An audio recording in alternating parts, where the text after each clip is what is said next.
Hey, hey, hey, it's your girl, Lushy Lush Live in the building. We are about to go in a few minutes, and we're going to have the amazing jazz artist known as Wyatt Michael. You've seen him on The Voice. He's been all around on amazing shows and specials, performing all over the country, doing amazing work. And he's such a delight to see in person. And he sure knows how to put on a show. We're going to have him live on the show in a few minutes, and we're going to be talking to Wyatt about what's going on, what inspired him to get into jazz, and talk to him about the industry and what it looks like in the future. So we're going to be bringing Wyatt on in a few minutes, and we're going to be talking to him about all that jazz. So we're going to bring him on in a few. So excited to have him on the show. And before we get the show started, don't forget to log on to www.lushradioonline.net. You can check out all the interviews and reactions and different things. You can follow us on TikTok, but you can Google everything lushradioonline.net. And it's a new day, and it is Friday, and we're going to go ahead and we're going to pull an affirmation, just to start off the day. You know, days can get hectic. Today's affirmation says, "My power lies in my peaceful presence." My power lies in my peaceful presence. So anywhere you step into, any room you step into, even though it's crazy and it's hectic, you are in control of the mood you set. So set the mood by having your inner peace. And we're about to bring Wyatt in to the show. Hello, Hey, how you doing? how you doing? I'm doing well. How are you? Fine. I'm so excited to have you on today. Likewise, thank you. Thank you for having me. So first of all, Wyatt, you are an amazing singer, artist, performer. You know how Thank to you. put on a show. Thank you. Thank you very much. I met Wyatt at an event, and he was singing, and I was blown away. And I just felt like he took me to another world with his music. So I'm just grateful to have you on. Wyatt, what first of all, what inspired you to get into the music industry in general? Well, music has always been a big part of my life. Even growing up very young, my mother had my brother and I take piano lessons, and at the time I hated it, and so I switched. I stopped playing piano and I switched to electric guitar, and then my brother and I formed a rock band that lasted, like 5 to 7 years. Wow. And we played, dingy kind of dive bars, and we played the National Theater in Richmond a couple times. That was the biggest highlight. But I never really heard jazz until maybe 4 or 5 years into it. And as soon as I did, I would start listening to it after the rock shows as kind of a way to calm down, and relax and unwind. And then the more I listened to it, the more I realized that I loved it, and I realized how the passion for music should feel, because with the rock music, I would practice for a show and it would feel like work, you know what I mean? As opposed to with jazz now, I listen to it on the car, on the way to the gigs, at home. I just listen to it just because I like it, So it was more of a, I have to learn this music as opposed to now it's I get to, sing this and perform this. But Michael Bublé was the first artist I heard that got me into it. And my mother was the one who told me to listen to Sinatra. And so it just kind of snowballed after that. But Oh man. Some of my favorites, man. Oh my god. But I am biased to Frank Sinatra. Oh my god. right, right, exactly. I am too, definitely. I, oh god. Oh god. I don't Yeah. serious serious being nosy right now. Things that happen when but yeah, I love Frank Sinatra. Oh my god. Yeah, And just the just best. just Yeah. the oldie but goodies. It's just like it was a different time, and it was beautiful, and the music just was so soothing. I think jazz is just has a way of just soothing the mind. You don't have to. You just get lost in the music. Whereas alternative and rock, like it gets you amped up. Hmm. You're amped up, Right. and it's like, but it's just something different about, you can cruise the jazz, you could do any, you can clean the jazz, you can do, I mean, you can do that with rock too, Right. but Right. it's just it keeps you in a calmer state, while the world is crazy, you know. Exactly. Right. Yeah, and So I think for any mood you're in, there's a jazz tune for you. So definitely, can you do a mean air guitar? I could do a mean real guitar too, but Oh, you can. that was yeah, because I didn't sing in the rock days. I was lead guitarist and then background vocals, which is kind of just yelling, and rock is Uh-huh. just like gang vocals, like hey, whatever. Yeah. Um, but yeah, I played guitar and I didn't really do much else. Oh, nice. Okay. Yeah. So maybe we'll hear that a little bit later in the interview. So you got into it and you got a lot of different inspirations and stuff. What inspires you when you get and you start recording and doing music and stuff? What's your inspiration? That's um that's a tough question. I don't know. I mean with jazz, as far as the singing goes, Hmm. like I said, I never sang before that really, and I didn't really try. I mean, I was shy as a kid. I'm still definitely an introvert, as weird as it sounds with the career choice I made, but um I just kind of I figured out I might be able to sing it, and like I said, it's just one of those things that kind of just naturally happened and it's kind of falling into place, and I don't know, um I can't really pinpoint a time or a reason really, other than the fact that I something has uh, woke up inside me, and said, "This is what you're supposed to be doing," is the jazz, So yeah, I don't know. I don't really think I have a solid answer for you, unfortunately. So like when you're in the studio, like do you like do sort like do you like actually like what pumps you up when you're recording? Like is it just the world? Is it just like excitement? Do you listen to something else and then you're like, oh, I gotta record this? Like, or It's it just happens. it just happens mostly. For the most part, I think of, and the reason why all Uh-huh. those older artists are so great, and Hmm. the phrasing and stuff when they recorded, it's really conversational, and it's almost so when I'm recording, I try to think of it almost as acting. So you're telling a story, or you're portraying this, person who's telling the story. And so I do get kind of, I get the hand motions going on and I'm kind of interacting with nobody, Yeah. you know what I mean? Uh, Sometimes on the really energetic ones and stuff.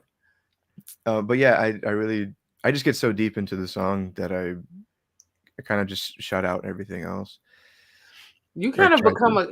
a character. You become another character. So there's Right. Wyatt, like the regular person we talk to, but I'm telling you, this Wyatt right here is so calm. When you see him on stage, there's just like bravado. Like this is like it's a totally different person. He gets on stage and he knows how to move the crowd and like he's like engages with the crowd and you're in there with him. He has you locked in, and it's just he becomes the character. He becomes this image, this person when he's singing. The mannerisms, the lip movements, the hand movements, it's just like it's crazy, and I love it. I mean, you got to see him perform. It's amazing. um how did the whole situation with The Voice come to be? That was, I think it was 2019, or right before COVID. COVID, yeah. They had reached out to me, the producers, to do a private audition, and at the time I didn't feel the need to. Gigging was going very well, and I had just started playing with Paul Langosh too, as Tony Bennett's bass player for over 20 years, Wow. and so I didn't really feel the need to. And then COVID happened, and the gigs started slowing down, and they were still reaching out. So I thought, I mean, now why not? And so I did that. Went there for season 21, and it was fun. It was a uh, good experience. I met some couple nice people, and a couple of not so nice people, but that's That's to be that's expected. anywhere, right? Exactly. Um, but yeah, like I said, it was a nice little break while maintaining the music, and definitely the exposure was great, and just the experience to sing live in front of that caliber of Yeah. musician Were definitely you helped, I think. nervous at all at any time? Were there any butterflies in the stomach? It's not as much as you'd think, not as much as I think, Uh-huh. honestly. I think it was due to the fact that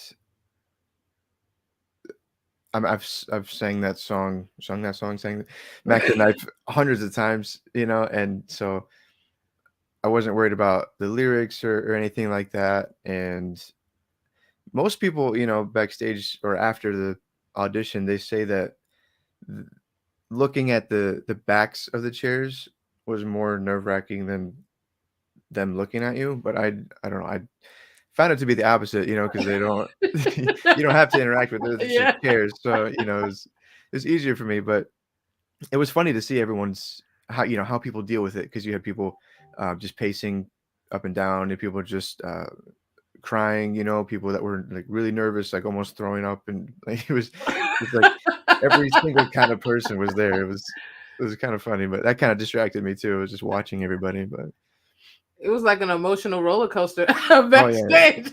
oh yeah, 100%. That- that's insane. I mean, it's interesting. I mean, to see the reaction of the judges and everything like that. Some are cool. Some of them, are interesting people. Right, you right, know. right. So I think as an artist and coming in there, you deal with so many different challenges and stuff. So when you get up there, and plus you go into a zone when you're on stage, so it's like Right, it's almost like everything is empty and you're there and you're just singing your heart out. So right, I think for you it's a little bit different because you zone out. Some people, they're like engaged, they're doing, but you get into character and it's like you're in your own world, and that's your stage. That's your stage when you're on there. So I love that about you. Since you've gone through your musical journey and finding more about yourself in your journey, what do you think are the top three things that you've learned through your career? hmm um I mean, as short as my career has been so far, It's not short, it's still expanding. right, right. That's a tough one. I would say, um, I've learned definitely from different people. I think Tony Bennett said, but maybe Tony got it from Sinatra, when he said about, regarding the nervousness. You shouldn't be nervous on stage, because the audience is there in support of you. They don't want to see you fail, so it's they're with you. So it's not as much of a shocker when you kind of break it down like that. Hmm. So that's one thing I try to keep in mind.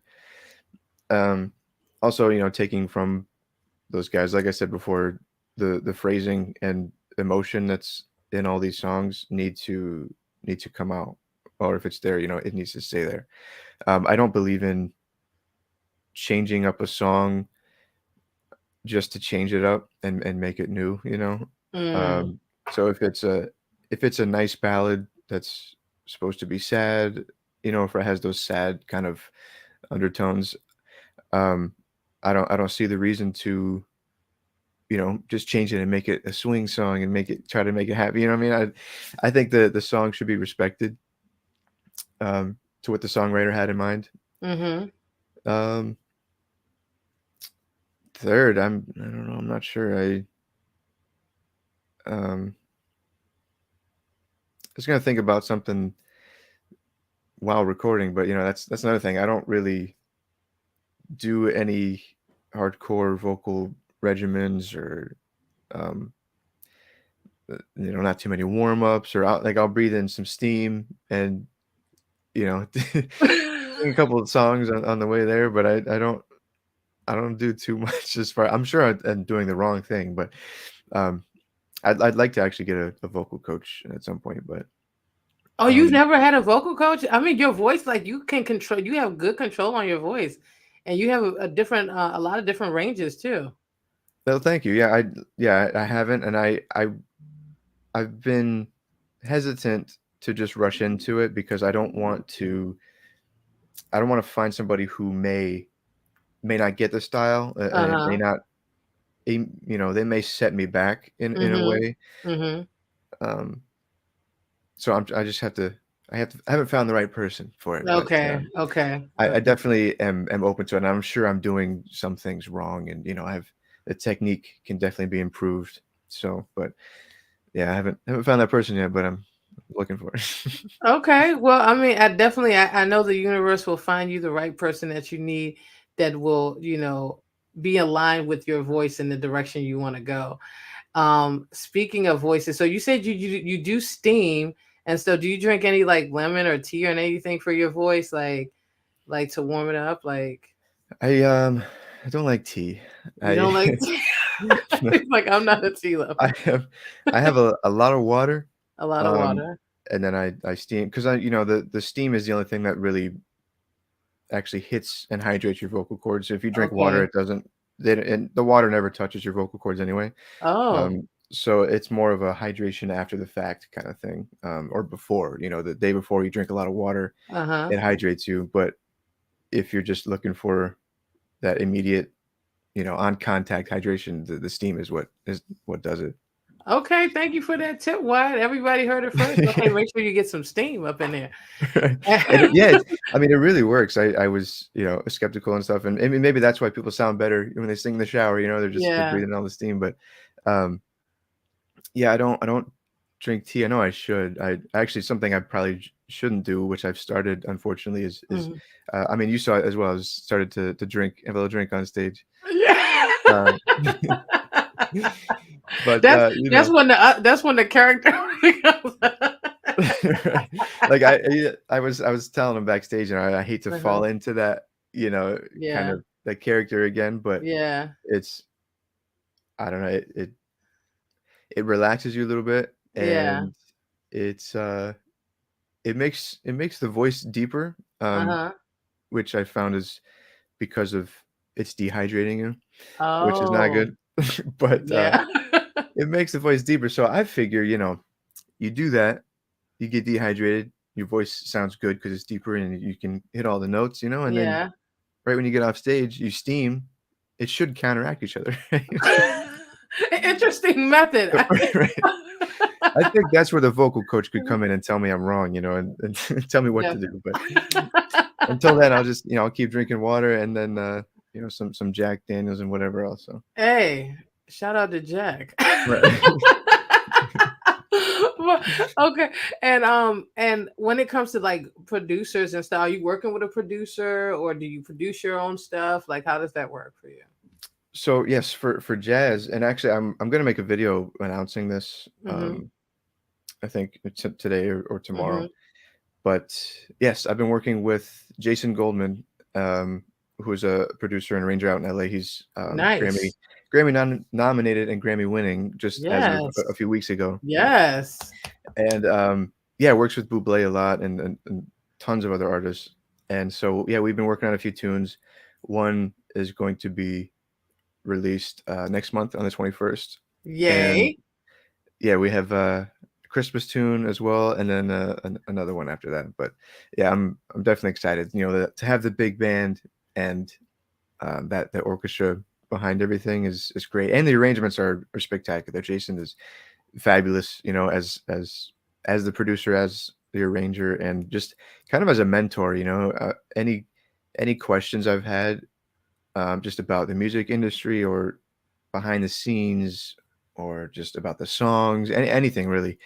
He's been very, very nice, and he's been willing to to lend his time to me, you know, and answer those Definitely. questions. So that's yeah, I can't say enough good things about him. Definitely. I mean, that's a big win right there. I mean, that's Absolutely. amazing.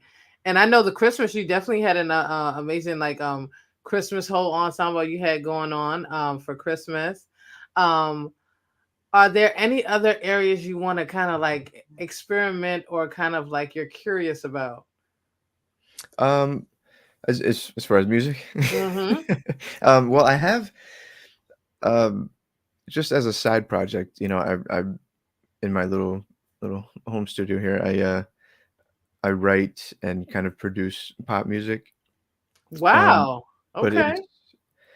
I don't put any marketing in it. I don't do, it's just it's kind of a side project, like I said, for me to keep the wheels turning and keep everything sharp, and see if I can learn something about the programs and just, it's just for fun. Like you said, a little experiment. And pop music is, I mean, well, let's face it, it's very easy to write, Yeah. so and I've written original jazz tunes as well, but Uh-huh.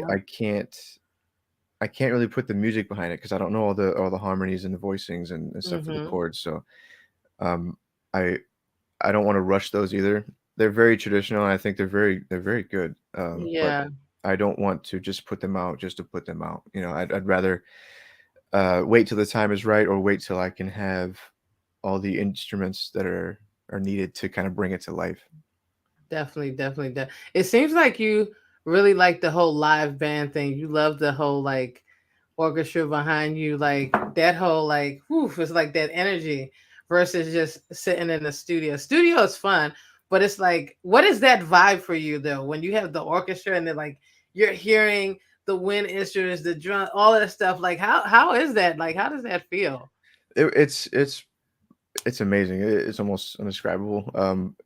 I sang with an orchestra for the first time a couple weeks ago on the 17th for a Valentine's Day show, and yeah, before I went out, I was just waiting in the wings, and they started playing their first number, and it was just great, just to hear everything. I wasn't even on stage yet, but just to be next to it and to hear that, I almost got a little emotional just because Aw.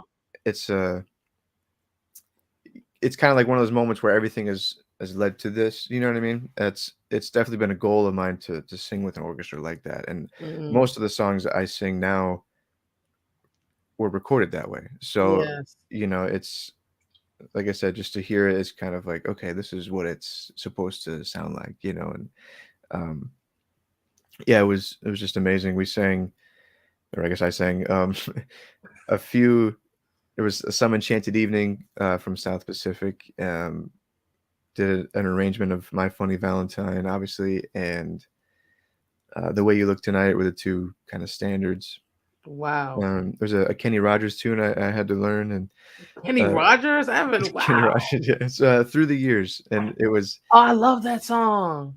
yeah, Oh, I didn't that I had really had to focus on that one because it's all a the hard verses and song. choruses are different, so it's Yeah. a lot of words to learn. Um, But yeah, I mean, even that one, it's something I hadn't heard before, but it was just to hear it with the orchestra made it just, so much better already. So Yeah, anything with the orchestra is going to sound amazing. Um, definitely. yeah, and it was Romeo and Juliet, I believe.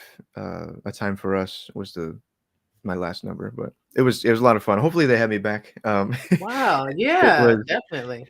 it You was a did lot a of you fun. you did a lot of good ones, man. Oh my God, some real timeless pieces that you sung. Wow. Absolutely, yeah. And the video for that is going to be edited and sent to me, hopefully within the next couple weeks. So I'll definitely be posting that everywhere. Yeah, I'm gonna have to share that. I mean, I can't wait because your voice is just amazing. Oh my God. I was Thank sitting there with my husband and we're just like, ah, I'm like, I'm like, oh gosh. I just like stumbled upon this event and I'm like, who is this guy? I'm glad you did. I'm glad you did. That's I'm for like, sure. oh my God. So okay, now with all the amazing things, the industry is a hard animal. It's a different, it's a beast. Mhm. So with the industry, what do you feel is one of the hardest adversities that you felt like you had to face dealing in the industry? Um, I would say, and I'm still definitely facing it, is just kind of cutting through, because social media is a double-edged sword now. Yeah. It's very easy to get noticed and to put yourself out there, and that means everybody's doing it. So, and with this genre specifically, I feel like there's a certain stigma or a negativity around it, that, oh, you sing jazz, you're just trying to be Sinatra, you're trying to be this person, and they don't really compare as much in other genres. Yeah. If you think about it, like, oh, this next person's just trying to be Billie Eilish or something. You know what I mean? Like, Mm-hmm. it's not as, like, when somebody sings jazz, they just say, oh, it's Frank Sinatra. Yeah. So there's not too much Yeah. room to play with. But Exactly. and I think naturally, just kind of sounding similar to him, uh, I'm trying to, like, that's why working with Jason was so great. We're trying to change Mm-hmm. up the arrangements and make it different, because the main question is for everyone else, why would I listen to Wyatt Michael when I could just listen to Sinatra? And Mm-hmm. um, so we tried answering that question with what we did. I think we did a great job, or Jason did a great job. Especially one of the tunes is "That's Life," and which was a big Sinatra staple, Mm-hmm. and so we kind of tried to modernize it, and while keeping with the traditional side as well. We had to find that balance, and Jason did a great job with that, I think. And I haven't every person I've you know shown it to, they've had a positive reaction. So um, I think I think we're on the right track. But yeah, I think just cutting through and getting your name out there is is really difficult. And I thought it might be easier with this genre because there's not as many people Yeah. doing it.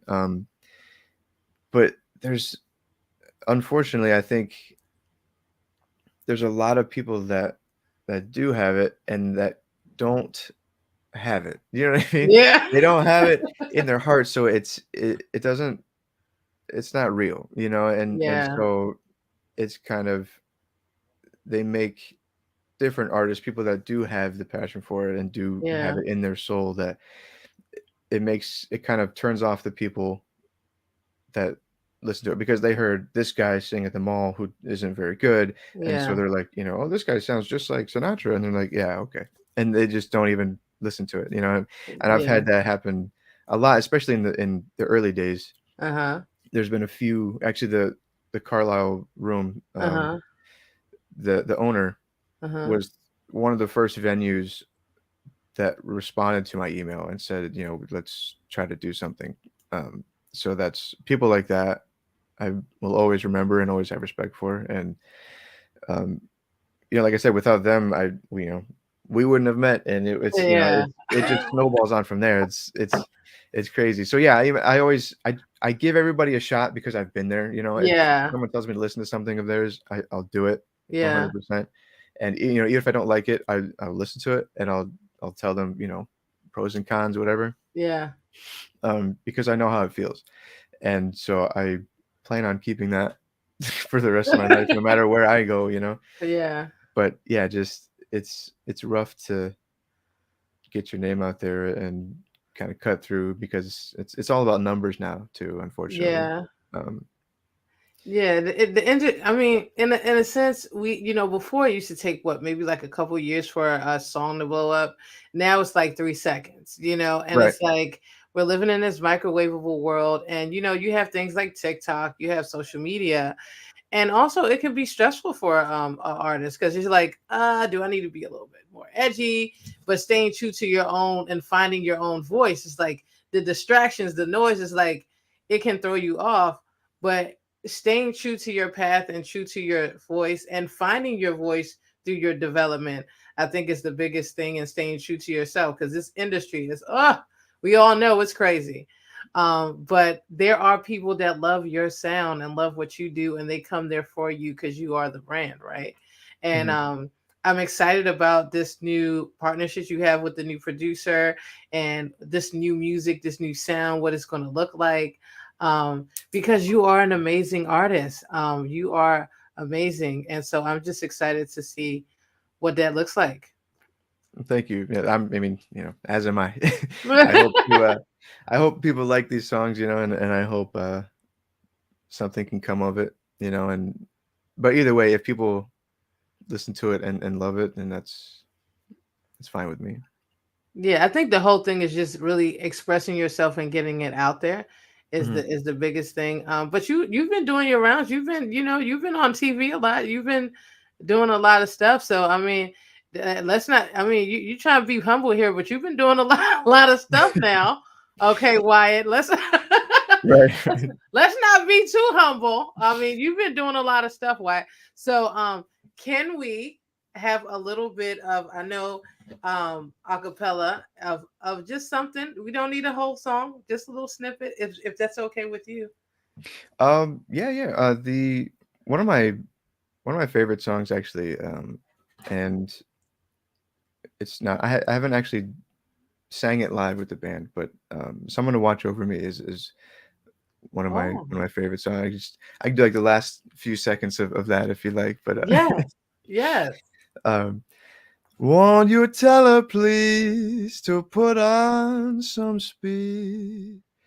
Follow my lead. Oh, how I need someone to watch over me. It's a great tune. Oh my God. Thank you very much. Oh, oh my God. You have such a lovely and soothing voice. Oh my God. Like, I Thank don't you. know, like if you could have your, like your voice, like that voice that you use when you sing in calm, like in calm, or just do like these, like, I don't even know if like affirmations or just like, I don't know, like reading voice. Like your voice is Right. amazing. Record some audiobooks, right? Yes, audiobooks. Oh my God. Oh, love it. Yeah. I'm just so excited. I mean, you're such a personable person. Like, some people you like, I've been on The Voice, and some people like they act cocky, but you're like so humble and so personable and stuff. I was like, I have to meet him after you're singing, and your partner too. You're you guys Yeah. chemistry on stage is you, your partner, and Brennan. Oh my God, Yeah. that was, if you guys are able to, I don't know if you're still doing shows. The Carlisle Room is like amazing. It brings you back to like the old Cotton Club or like the swing clubs, and it's just like amazing. But they're characters, and Brendan like makes up this stuff as he. I'm like, what? Hilarious. Oh my You God. had you had a good crowd. Yeah. There was one, I'm not sure if it was before, I think it was after, the Uh-huh. night you were there, but Hmm. he was getting a little cocky, because Yeah. people were really enjoying it and all of Uh-huh. his jokes were landing, and Uh-huh. then there's a night there where nobody laughed at all at his intro thing, Wow. and there was no energy, no laughs for the first maybe 45 minutes of the show. Until like halfway through my set, people started to open up a little bit. I was like, Hmm. man, but he comes backstage to me. He's like, man, I don't want to go back out there, man. I was like, yeah, man, you have those days, man. You have good ones and bad days.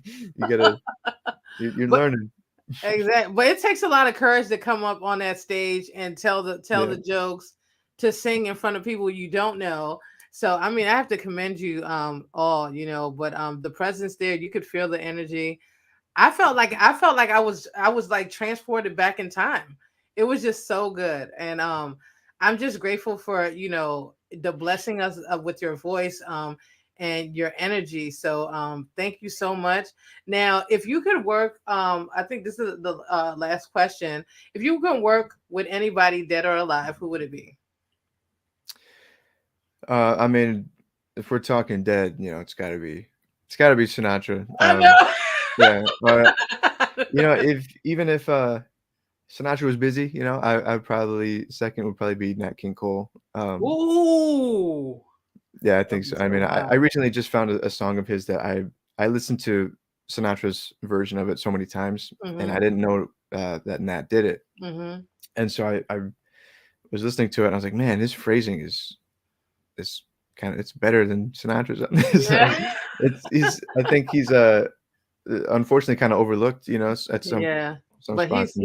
But yeah, it's he's amazing. he's amazing. Um, He's an icon. His music was just beautiful.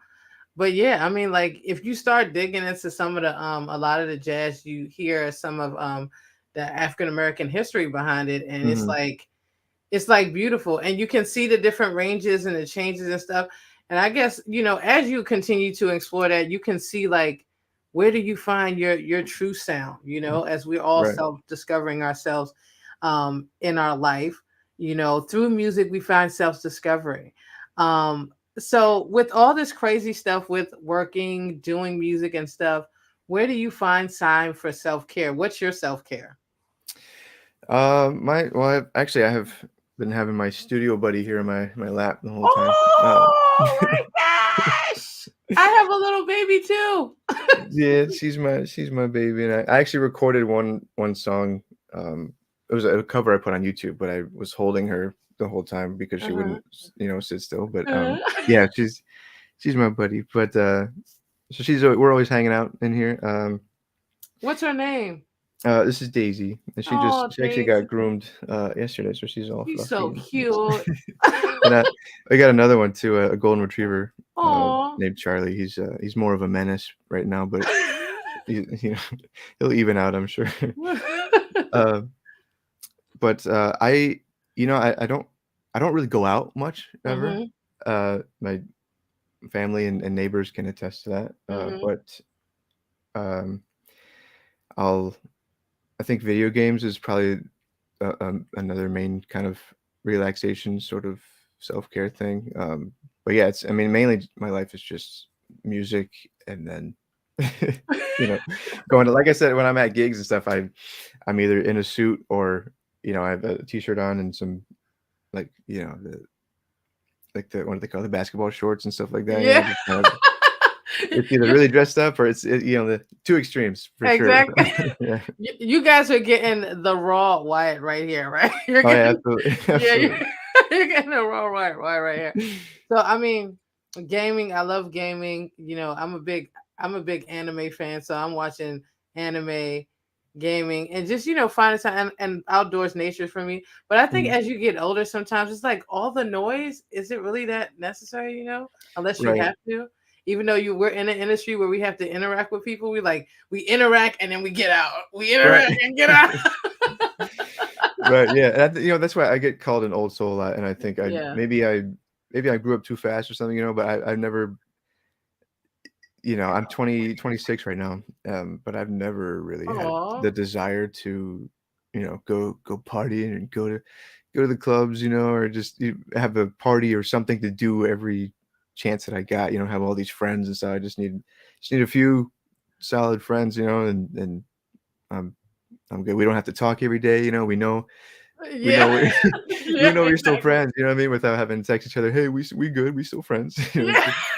All the Like drama it is could just be like 3 months and you're like, hey, it's like yesterday. exactly, right. So yeah, and that's what life is about. You don't have to be around all the noise. It's just having the solid people that you trust. So I just want to say it's a blessing. It was an honor to have you on here. Make sure you check out Wyatt Michael sings on all social media. You can check out his performance on The Voice. You can check him out on DC News. You can check him out on every space. And his new music is coming out. Make sure you support him. And anything else any type of other things that are coming up for you, Wyatt, that you want to blast, or social media and stuff, Wyatt? Um, Not that I know of, it's just, like Okay. I said, I'll make the announcement for it, but yeah, you're the first to know publicly that, yeah, the first single's coming out the mid March 21st, Okay. and, yeah, it should be amazing. March 21st, just right after my birthday. Mine is March 19th. So I'm excited. It'll be Oh, like a okay. birthday gift to me. Alright. I'm gonna Well, go ahead happy and early tell birthday, and I'll her. tell you again when it's time. Definitely. So I'm excited. Thank you so much, Wyatt, for Thank being who you. you are, and continue to bless us with your wonderful voice. And make sure you stay tuned. Everybody check out www.letsradioonline.net. If you didn't check it out loud, then check out the replays. And you already know you're only one person away from your blessing, and life may throw you curveballs, but you're in charge of the direction it goes. Peace. Thank you, everyone.